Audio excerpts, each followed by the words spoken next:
Good morning बच्चों। तो आज हम लोग 724 चैनल में बायोलॉजिकल क्लासिफिकेशन जो आप लोग का चैप्टर है उसमें मोनेरा जिसमें बैक्टीरिया का स्टडी करेंगे, इसके उस चैप्टर को हम यहाँ रिकॉल करेंगे। तो मोनेरा के बारे में जानें। मोनेरा क्या है?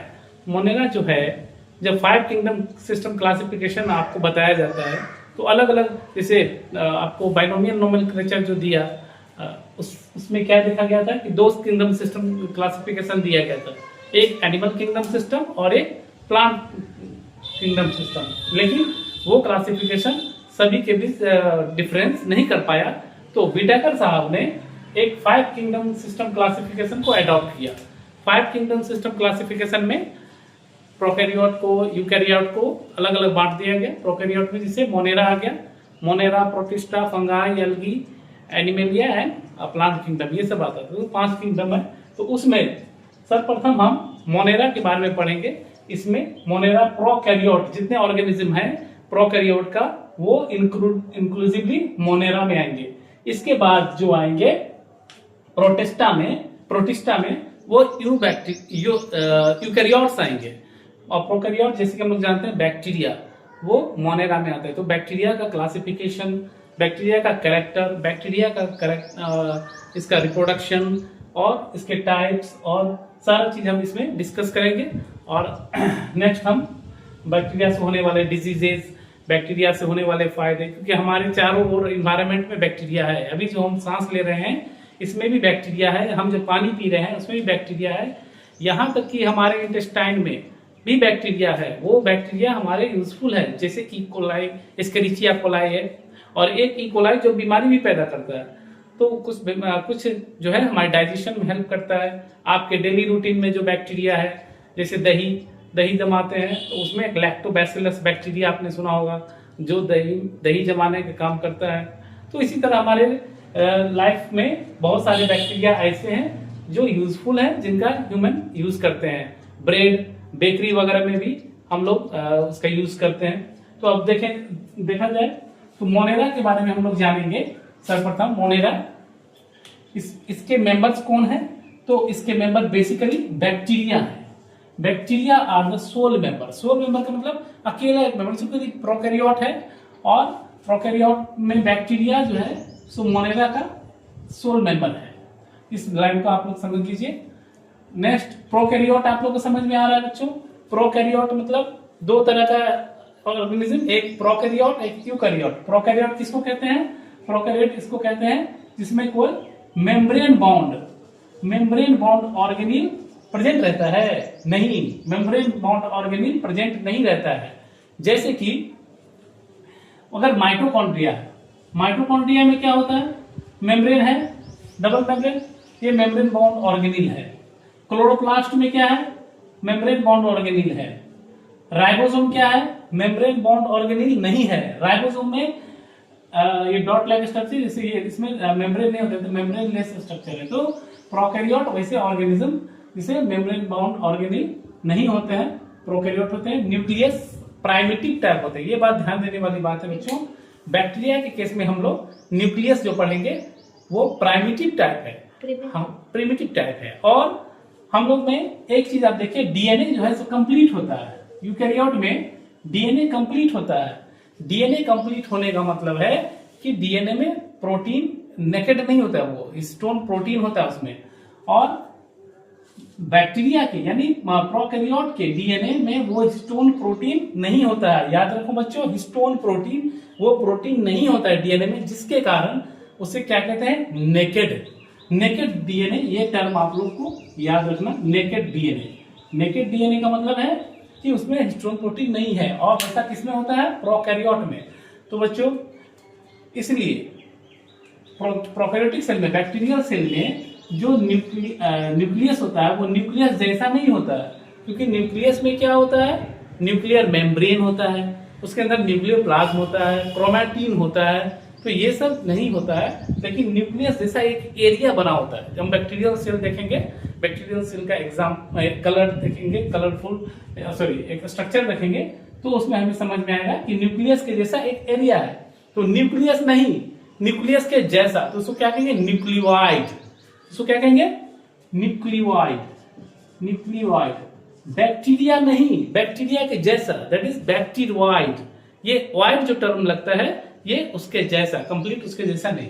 तो आप देखें, तो फर्स्ट ऑफ ऑल चलिए ये तो हो गई पहला पॉइंट हम लोग याद रखेंगे कि bacteria are the sole member prokaryote किसका, मोनेरा का। सेकंड, मोस्ट एबंडेंट एवरीवेयर, जैसा कि हमने बताया है बैक्टीरिया सभी जगह है, हवा, पानी, मिट्टी।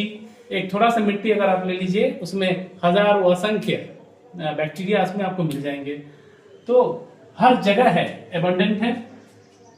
सर्वाइव इन एडवर्स कंडीशन, इसके लिए हम लोग को सर्वाइव करने के लिए कंडीशन चाहिए, ऑप्टिमम कंडीशन चाहिए, लेकिन बैक्टीरिया है जो सर्वाइव इन एडवर्स कंडीशन।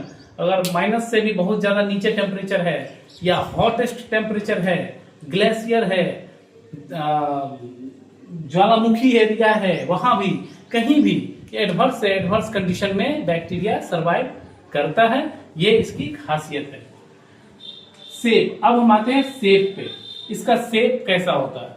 तो शेप क्लासिफिकेशन में बैक्टीरिया का 4 तरह का क्लासिफिकेशन किया गया है शेप के हिसाब से, मतलब स्ट्रक्चर के हिसाब से। तो इसको थोड़ा हम लोग देख लेंगे बच्चों। 4 शेप्स, कितने शेप्स, 4 शेप्स। पहला है स्फेरिकल, जिसको हम लोग कोक्कस कहते हैं, स्फेरिकल कोक्कस। तो स्फेरिकल कैसा होगा बच्चों, ऐसा होगा, कोक्कस इस तरह का होगा ये। अगर अब इसमें देख लो, थोड़ा सा टर्मिनोलॉजी है जिसको हम समझ लेंगे, बहुत आसान है। ये कोक्कस है, स्फेरिकल है, बैक्टीरिया टाइप हो गया, हम समझ गए। अगर यही इस तरह का अगर रहे, 2, कितने हैं देखने में, 2 है, तो इसको हम टर्म देंगे डिप्लोकोक्कस। चूंकि 2 है तो इसको डिप्लो, और स्फेरिकल है तो कोक्कस, डिप्लोकोक्कस। अगर 3 होगा तो क्या कहेंगे, ट्रिप्लोकोक्कस, या 4 है तो इसको कहेंगे टेट्राकोक्कस। क्या कहेंगे, टेट्राकोक्कस, कोक्कस, टेट्राकोक्कस। और अगर क्यूब जैसा है, क्यूब जैसा मतलब एक गुच्छे जैसा, अंगूर के गुच्छे जैसा एकदम क्यूब बना हुआ है, इसको कहते हैं सारासीना। ये आप याद रखिएगा बच्चों, सारासीना, सारासीना, सीना। अब आता है 2 टर्म आपको याद रखना, स्ट्रेप्टो एंड स्टेफिलो। देखिए इसमें कंफ्यूजन नहीं होना है। स्ट्रेप्टो का मतलब होता है चेन में, अगर ये गोला है, कोकाई है, और देखिए चेन में जा रहा है बच्चों, जब ये चेन में जा रहा है तो इसको हम कहेंगे स्ट्रेप्टो, स्ट्रेप्टो। अब चूंकि स्फेरिकल है तो कोक्कस, तो ये कैसा बैक्टीरिया होगा, स्ट्रेप्टोकोक्कस। अगर कहीं आपको मिल गया क्वेश्चन में स्ट्रेप्टोकोक्कस, तो आप दिमाग में बैठा लीजिए कैसा होगा, चेन में होगा, कोक्करी होगा। और वही कोक्कर अगर इस तरह से ग्रुप में होगा, क्यूबॉइड नहीं, एक ग्रुप में, इसको स्टैफिलो कहते हैं, स्टैफिलो, स्टैफिलो। कोक्कस तो लगा ही देंगे। तो ये मैं हम लोग को कोक्कस से एनसीईआरटी की बुक में आपको बताया है, कोक्कस का मतलब स्फेरिकल बस। लेकिन थोड़ा सा आप ये जान लीजिए, अगर 2 है तो उसको डिप्लोकोक्कस कहेंगे, चेन में है स्ट्रेप्टोकोक्कस कहेंगे, और बंच में है तो स्टेफिलोकोक्कस कहेंगे। तो ये 4 हो गया। उसके बाद रॉड सेपेट बैक्टीरिया, अगर रॉड सेपेट कैसा होता है बच्चों, ऐसे, यानी बैसिलस, ये रॉड सेपेट, ये हो गया। तो इस तरह का बैक्टीरिया का शेप है तो हम उसको बैसिलस कहेंगे। इसमें भी वही बात, अगर 2 इस तरह का है तो इसको क्या कहेंगे, डिप्लोबैसिलस। और अगर इस तरह का है, लंबा है, रॉड सेपेट है, स्ट्रेप्टोबैसिलस एंड स्टेफिलोबैसिलस नहीं, बैसिलस, डिप्लोबैसिलस एंड स्ट्रेप्टोबैसिलस, इसमें भी टाइप है। तो बैसिलस कैसा हो गया, rod shaped bacteria, that is bacillus. उसके बाद आता है विब्रियो, विब्रियम। कॉमा देखिए बच्चों, कॉमा किस तरह का होता है, इस तरह का कॉमा। तो इस तरह का जो है बैक्टीरिया का शेप है, तो इसको हम कहते हैं विब्रियम, दैट इज विब्रियम शेप, यानी कॉमा शेप। विब्रियो कॉलरा बीमारी जो होती है, कॉलरा बीमारी एक विब्रियो कॉलरी नामक बैक्टीरिया से होता है, जो कि इसी शेप का आता है, तो इसलिए वो पॉपुलर हो गया, विब्रियम कॉमा सेपेट। याद रहेगा, विब्रियो कैसा होता है, कॉमा सेपेट, कॉमा सेपेट, कॉमा लिखते हो आप लोग, कॉमा सेपेट। अब है स्पाइरिलम, कोई बताएगा स्पाइरिलम किस सेपेट का होगा, नाम ही बता रहा है स्पाइरिलम, स्पाइरल का। तो स्पाइरल कैसा होगा, इस तरह का होगा। अब बच्चों एक चीज यहाँ ध्यान में देना है, स्पाइरल तो ऐसा होगा, लेकिन स्पाइरल में आपको ये चीज भी ध्यान रखना है कि इस छोर पे कभी कभी फ्लैजला रहता है। क्या रहता है? फ्लैजला। फ्लैजला ये माने ब्रश लाइक स्ट्रक्चर, जैसे लगे hairy like structure, that is called flagella. Flagella, flagella. तो फ्लैजला जो होता है, तो इसके आधार पर हम भी क्लासिफिकेशन करते हैं, इसको थोड़ा सा बाद में देख लेंगे, लेकिन अभी आप इतना याद रखिए स्पाइरल, स्पाइरल शेप्ड होता है।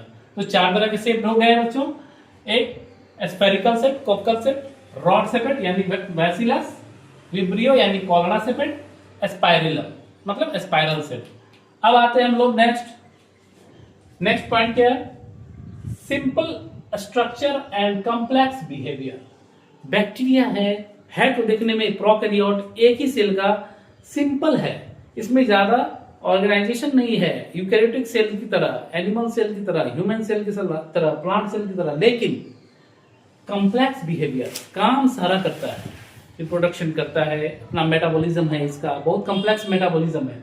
तो आपके एनसीईआरटी में लिखे हुआ है simple structure and complex behaviour. Complex behaviour का मतलब है ये हर एक काम करता है, बैक्टीरिया एडवर्स कंडीशन में भी रहता है और सर्वाइव भी करता है इससे। उसके बाद so most extensive metabolic activity, ये बहुत ही ज्यादा मेटाबॉलिक एक्टिविटी, हाई लेवल का मेटाबॉलिक एक्टिविटी ये शो करता है। मेटाबॉलिज्म का क्या मतलब होता है बच्चों? मेटाबॉलिज्म का मतलब होता है catabolism plus anabolism, all chemical activity reactions occurs inside the cell और into the body is called metabolic activity. ठीक है, उसके बाद अब आता है न्यूट्रिशन पे। आउटोट्रॉपिक, कुछ बैक्टीरिया आउटोट्रॉपिक होते हैं, अब आउटोट्रॉपिक पे आते हैं। वैसे एनिमल जो अपना फूड खुद तैयार करते हैं वो आउटोट्रॉपिक, जो दूसरे पे डिपेंड रहते हैं उसको हेटरोट्रॉपिक। आउटोट्रॉपिक अपना फूड कैसे करेंगे तैयार? ऑब्वियसली है फोटोसिंथेसिस करेंगे।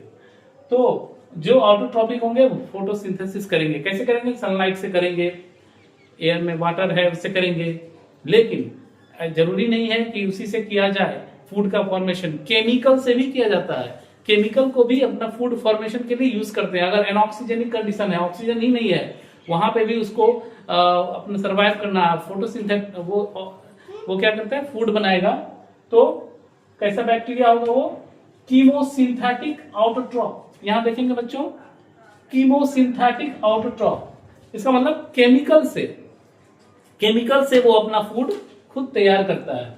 ठीक है, लेकिन ये तो हमने ऐसा बैक्टीरिया के बारे में बताया जो अपना फूड प्रोडक्शन खुद करते हैं। लेकिन मोस्टली अगर आपसे पूछे कि मोस्टली क्या होता है बैक्टीरिया, तो मोस्टली हेटरोट्रॉप होता है, ये अपने न्यूट्रिशन के लिए दूसरे पे डिपेंड रहता है। ठीक है, अब हम आते हैं दूसरे क्लासिफिकेशन में, आर्की बैक्टीरिया।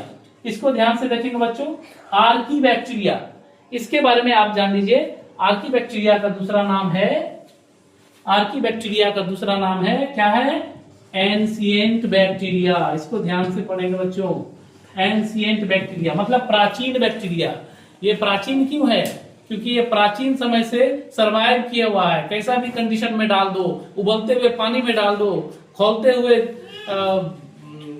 आग में डाल दो, कहीं भी डाल दो, है ना, ये एसिडिक में डाल दो, एसिड में डाल दो, मीथेन में डाल दो, कहीं भी डाल दो, ये सर्वाइव करेगा। इसलिए ये प्राचीन है, आर्ची बैक्टीरिया। तो इसमें क्या है? पहला पॉइंट, एक्सट्रीम साल्टी एरिया, मतलब अगर साल्टी एरिया है, समुद्र है, कहीं भी है, बहुत साल्टी एरिया, वहां भी ये सर्वाइव कर जाएगा। तो क्वेश्चन आपको ये पूछेगा, साल्टी एरिया में पाए जाने वाला बैक्टीरिया, आर्की बैक्टीरिया को क्या कहते हैं? उसको कहते हैं हेलोफाइल्स। देखो बच्चों, यहां हमने किया है हेलोफाइल्स। हेलोफाइल्स मतलब ऐसे बैक्टीरिया जो साल्टी कंडीशन में सर्वाइव करते हैं। ठीक है, नेक्स्ट है हॉट स्प्रिंग। हॉट स्प्रिंग मतलब गर्म टेम्परेचर में, वैसे बैक्टीरिया को क्या कहेंगे? ऐसे बैक्टीरिया को कहेंगे थर्मोएसिडोफाइल। क्या कहेंगे? थर्मोएसिडोफाइल। मार्सी एरिया में, जो मार्सी दलदली एरिया में होते हैं, वहां मीथेन सेक्रेट करते हैं। क्या करते हैं? आर्ची बैक्टीरिया दलदली एरिया में मीथेन सेक्रेट करते हैं, और ऐसे बैक्टीरिया को मिथेनोजेंस कहते हैं। तो मिथेनोजेंस जो है कहाँ होते हैं? मार्सी एरिया में होते हैं। और एक चीज, आपके कैटल और रूमिनेंट, जितने भी रूमिनेंट हैं जैसे गाय, भैंस, काऊ, बफेलो, इसके गट में एलिमेंट्री कैनाल में मिथेनोजेंस पाए जाते हैं। बच्चों ये बात ध्यान में रखो कि मिथेनोजेंस जो है सो एलिमेंट्री कैनाल ऑफ रूमिनेंट जैसे कैटल एंड बफेलो, इसके गट में होता है, जो कि काट चुगी रूमिनेट करते हैं, जुगाली करते हैं, तो मीथेन का फॉर्मेशन होता है। इसलिए गोबर जो है, गोबर जो जब गोबर करती है गाय, तो उस गोबर में क्या है, मीथेन का स्मेल आता है। क्यों? क्योंकि उसके गट में प्रेजेंट रहने वाला मिथेनोजेंस, यही आज की बैक्टीरिया, यही जो मिथेनोजेंस बैक्टीरिया है जो मीथेन प्रोड्यूस करता है, ये गट ऑफ रूमिनेंट में पाए जाते हैं। ठीक है, नेक्स्ट है, तो ये आर्ची बैक्टीरिया, एक सवाल आपके मन में उठा होगा कि प्राचीन बैक्टीरिया है, एंशिएंट बैक्टीरिया है और ये हर कंडीशन में सरवाइव कर लेता है, इसका कारण क्या है? कारण कुछ नहीं है, कारण इसका सेल वॉल का स्ट्रक्चर है। इसका सेल वॉल अगर पूछेगा, आपकी बुक में एनसीईआरटी में दिया है कि रीजन क्या है कि ये इतने सरवाइव करते हैं, तो due to its cell wall structure, इसका सेल वॉल थिकन होता है और वो हर कंडीशन में सरवाइव। तो it have different cell wall structure. Normal cell, prokaryotic cell से, नॉर्मल प्लांट सेल से इसका सेल वॉल का स्ट्रक्चर डिफरेंट होता है। तो ये वह आर्की बैक्टीरिया हमने पढ़ा। अब ये तो एंशिएंट बैक्टीरिया था। अब हम लोग देखेंगे you bacteria. You bacteria, you bacteria, that is called true bacteria. अब इसको हम लोग ट्रू बैक्टीरिया कहते हैं। जो बैक्टीरिया हम लोग कॉमनली जानते हैं, that is true bacteria. You bacteria is true bacteria. एक ऑब्जेक्टिव क्वेश्चन आएगा, which of the following is true bacteria? Archibacteria, Eubacteria, Mycoplasma, तो हम लोग क्या बोलेंगे? Eubacteria. Eubacteria is the true bacteria. क्यों? तो इसका सेल वॉल रिजिड होता है जैसा प्लांट सेल में होता है और फ्लैजेलम होता है। इस बैक्टीरिया के पास क्या होता है? जैसे बैक्टीरिया है और इसमें फ्लैजेलम, इस तरह का फ्लैजेलम होता है। ये बात याद रखना है, फ्लैजेलम होता है। अब आते हैं जो पॉपुलर है, साइनोबैक्टीरिया। यू बैक्टीरिया का टाइप है साइनोबैक्टीरिया, जिसका कॉमन नेम है blue green algae. Blue green algae, blue green है, फोटोसिंथेटिक करेगा तो इसमें क्लोरोफिल होगा। कौन सा क्लोरोफिल होगा बच्चों? कंफ्यूज नहीं करना है, पूछेगा chlorophyll A, chlorophyll B, chlorophyll C, chlorophyll D. होता तो 4 टाइप का क्लोरोफिल है, लेकिन ब्लू ग्रीन एल्गी में क्लोरोफिल ए होगा। तो इसलिए इसको लाइन बताया गया है इसमें कि क्लोरोफिल ए होता है ब्लू ग्रीन एल्गी में, और ब्लू ग्रीन एल्गी में जो क्लोरोफिल है तो क्या है? फोटोसिंथेटिक ऑटोट्रॉफ, फोटोसिंथेसिस करता है, ऑटोट्रॉफ है। ठीक है। अब ये साइनोबैक्टीरिया कैसा हो सकता है? यूनिसेलुलर, एक सेल का भी बना हो सकता है। कोलोनियल, कोलोनियल मतलब होता है कॉलोनी में रहने वाला, कॉलोनी में रहने वाला। और फिलामेंटस, जैसा हम देख रहे हैं एक, जैसे इस तरह का, ये कैसा स्ट्रक्चर है? ये फिलामेंटस है और कॉलोनी में रहने वाला। तो यूनिसेलुलर भी हो सकता है, कॉलोनियल भी और फिलामेंटस भी। फ्रेश वाटर में भी रहता है, मेराइन वाटर में भी रहता है, टेरेस्ट्रियल में भी रहता है। तो बहुत से कुछ ब्लू ग्रीन एल्गी है, जैसे नॉस्टॉक, ये हम यहाँ देखेंगे नॉस्टॉक। नॉस्टॉक है ना, बिना इसको स्पेस में ले जाता है, स्पेस में जो भी जाता है अंतरिक्ष में, इसको भोजन के रूप में सलाद के तौर पे खाया जाता है। तो ये फ्रेश वाटर भी है, मेराइन भी, टेरेस्ट्रियल। उसके बाद कॉलोनी आर, एक बहुत ही खास बात है जो क्वेश्चन आता है कि ये जो ब्लू ग्रीन एल्गी का कॉलोनी होता है, ये जैसे ये कॉलोनी है, ठीक है, ये कॉलोनी के अंदर है, ये कॉलोनी के अंदर ये ब्लू ग्रीन एल्गी है और ये चारों तरफ से सेट से घिरा हुआ है, जिलेटिनस सेट, म्यूसिलेटिनस सेट। तो यहाँ पूछता है किससे घिरा, किससे होता है कॉलोनी? तो जिलेटिनस सेट, सीट से। ये इसको प्रोटेक्शन प्रोवाइड करता है। ठीक है। उसके बाद फॉर्म्स ब्लूम्स, ये भी बहुत इंपॉर्टेंट है बच्चों, इसको समझ लीजिए, आ सकता है question. Forms blooms in polluted water. अगर पूछेगा पॉल्यूशन कहीं हो गया, एसर्शन रीजन में आपसे पूछेगा कि अगर कहीं पॉल्यूशन हो गया, उसको इंडिकेट करना है। ब्लू ग्रीन एल्गी का वहां उसने लगाया और पॉल्यूशन पता चल गया, वहां की जो प्लांट वो थे, वाटर सेट थे, वहां पे वाटर जो लगे थे या पॉन्ड जो थे, उससे ब्लूम्स पैदा हो गए, छोटे छोटे ब्लूम्स दिखने लगे। तो वो उससे पता चलता है कि उसमें पॉल्यूशन है, पॉल्यूशन का कितना लेवल है या पॉल्यूटेड वाटर है। तो ब्लूम्स जो है सो ये बनाते हैं। अगर कोई पॉल्यूटेड वाटर में ब्लू ग्रीन एल्गी है, ग्रो है, तो वो ब्लूम्स बनाएंगे, जो उसकी पहचान होती है। तो फॉर्म्स ग्लूम्स इन पॉल्यूटेड वाटर। ठीक है, नेक्स्ट है हेट्रोसिस्ट। ये एक टर्म हमको याद रखना है, हेट्रोसिस्ट कैसा होता है, जैसे ये फिलामेंटस है, ये फिलामेंटस ब्लू ग्रीन एल्गे, इसका नाम है नॉस्टॉक, ये नॉस्टॉक है। ठीक है, ये नॉस्टॉक है। नॉस्टॉक में बीच बीच में हम देख रहे हैं दो स्पेशल टाइप ऑफ स्ट्रक्चर है, इसको क्या कहेंगे, हेट्रोसिस्ट। तो हेट्रोसिस्ट में पूछता है हेट्रोसिस्ट करता क्या है, तो कुछ नहीं, ये नाइट्रोजन फिक्सेशन करता है, हमें इतनी बात याद रखनी है। हेट्रोसिस्ट जो होता है वो नाइट्रोजन फिक्सेशन करता है, नॉस्टॉक में एक स्पेशल स्ट्रक्चर है। तो इसका एग्जांपल है Nostoc and Anabaena, Nostoc and Anabaena, Nostoc and Anabaena, that is two more example जो आपके एनसीईआरटी में भी है, नॉस्टॉक एंड एनाबीना। ठीक है बच्चों, तो हम लोग ये देख लिए। अब नेक्स्ट हम आते हैं कीमोसिंथेटिक ऑटोट्रॉप पे।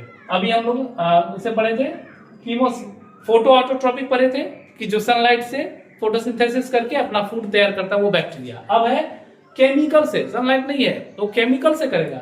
तो कौन सा केमिकल से करेगा, तो इनऑर्गेनिक सब्सटेंस लेगा। क्या लेगा, इनऑर्गेनिक सब्सटेंस।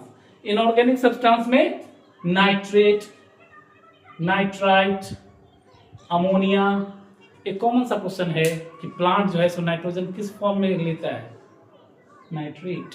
तो इसी तरह से inorganic substance nitrate, nitrite and ammonia के फॉर्म में लेगा और उससे क्या करेगा, वो एटीपी का फॉर्मेशन करेगा।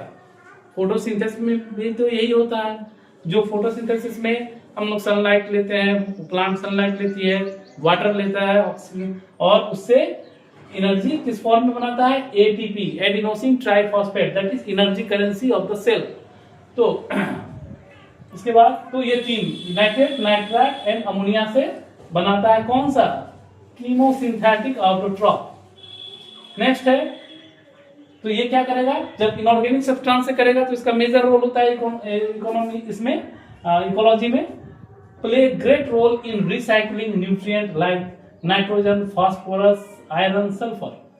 नाइट्रोजन, फास्फोरस, आयरन, सल्फर, इसका रिसाइकलिंग करने में नाइट्रोजन का यूज किया, सल्फर का, फास्फोरस का यूज किया और उससे अपना फूड बनाया और फिर उसको एनवायरनमेंट में रिलीज कर दिया। तो रिसाइकलिंग होता रहा, जो एटमॉस्फेयर है उसको हम फिर एटमॉस्फेयर में प्लांट जो है सो या बैक्टीरिया जो है उसको ये कर दे रहा है। अब है हेट्रोट्रॉपिक बैक्टीरिया। तो सबसे ज्यादा क्या होता है बच्चों, बैक्टीरिया के बारे में तो पढ़ेंगे, फोटोसिंथेटिक भी होता है वो कम, लेकिन ज्यादातर क्या होता है, heterotrophic, most abundant. Most abundant कैसा होता है, हेट्रोट्रॉपिक बैक्टीरिया होता है। मेजॉरिटी आर डिकम्पोजर, ये याद रखेंगे, मेजॉरिटी आर डिकम्पोजर। पूछेगा क्वेश्चन में कि मोस्टली बैक्टीरिया क्या होता है, डिकम्पोजर होता है। डिकम्पोज करना, सराहना करना, सराहना मतलब डेड डिकेइंग एनिमल है, प्लांट है, तो उस पर क्या होता है, बैक्टीरिया का ग्रोथ हो जाता है, सड़ना गलना शुरू हो जाता है। डिफरेंट बैक्टीरिया है उसको डिकम्पोज करता है, स्कैवेंजिंग करता है, तो उसको सेप्रोफाइटिक नेचर भी कहते हैं हम लोग, लेकिन यहाँ पे हम लोग एज ए डिकम्पोजर कहेंगे।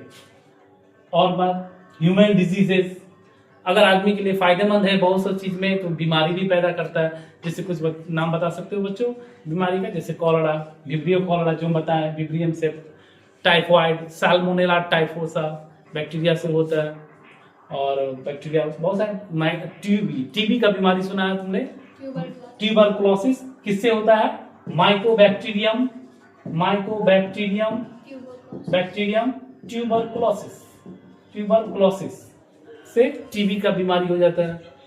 तो इस तरह का जो डिजीज है, बैक्टीरियल डिजीज बहुत सारे हैं जो ह्यूमन में भी डिजीज कॉज करते हैं।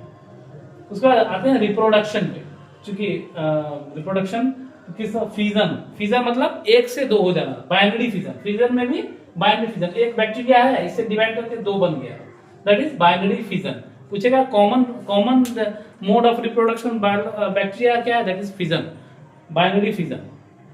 उसके बाद अगर एडवर्स कंडीशन आया, कंडीशन एडवर्स है, उसके हिसाब से नहीं है, फिर भी इसको रिप्रोडक्शन करना है, तो उस केस में बैक्टीरिया क्या करता है, स्पोर फॉर्मेशन करता है। ये बात याद रखना है, स्पोर फॉर्मेशन कब होता है, एडवर्स कंडीशन में होता है। जब एडवर्स कंडीशन होता है तब स्पोर फॉर्मेशन से रिप्रोडक्शन होता है। उसके बाद सेक्सुअल बाय प्राइमेटिव डीएनए। देखो बच्चों, हमने शुरू में बताया था आपको, नेकेड डीएनए या डीएनए कंप्लीट उस तरह का नहीं, तो इसको प्राइमेटिव डीएनए कहते हैं। एक बैक्टीरिया का डीएनए, इसका डीएनए क्या हुआ कि दूसरे में ट्रांसफर हो गया, एक बैक्टीरिया का डीएनए दूसरे बैक्टीरिया के डीएनए में ट्रांसफर हो गया, तो आपके मन में सिंपल सी बात आ रही होगी, एक से अंदर दूसरे में ट्रांसफर हो गया, सर ये तो सेक्सुअल मोड ऑफ रिप्रोडक्शन हो गया। बिल्कुल सेक्सुअल मोड ऑफ रिप्रोडक्शन ही है बैक्टीरिया में, जिसमें डीएनए, एक डीएनए दूसरे डीएनए में ट्रांसफर हो गया। जो देता है उसको डोनर, और जो लेता है वो ये डोनर और ये एक्सेप्टर। तो जो डीएनए ले लिया और रिप्रोडक्शन हो गया। और लास्ट पे हम लोग देखते हैं माइकोप्लाज्मा। पिछले वीडियो में हमने बताया था माइकोप्लाज्मा के बारे में कि completely lack cell wall, bacteria में सेल वाल होना चाहिए, प्लांट सेल में सेल वाल होना चाहिए, तभी वो प्लांट सेल है। बैक्टीरिया में सेल वाल है, लेकिन ये कैसा ऑर्गेनिज्म है, माइन्यूट ऑर्गेनिज्म माइकोप्लाज्मा, इसमें सेल वाल नहीं है। तो सिंपल सी बात है बच्चों, अगर सेल वाल नहीं होगा तो उसका शेप कुछ फिक्स नहीं होगा और वो बदलता रहेगा। इसीलिए इसको कहा जाता है joker of the plant kingdom.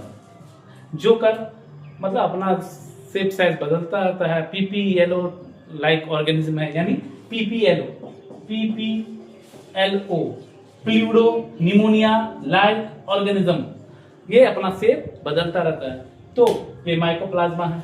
तो अब हम लोग, ये आपके मोनेरा से रिलेटेड, बैक्टीरिया से रिलेटेड बातें थी जो आपके एनसीईआरटी कवर करती है। आप इसको रिकॉल करिए और इससे रिलेटेड कुछ प्रश्न जो भी है, जो पूछे गए हैं या आते हैं, उसको बनाइए। और आप लोगों से एक विनती है बच्चों कि चैनल को कम से कम लाइक और सब्सक्राइब जरूर करिए।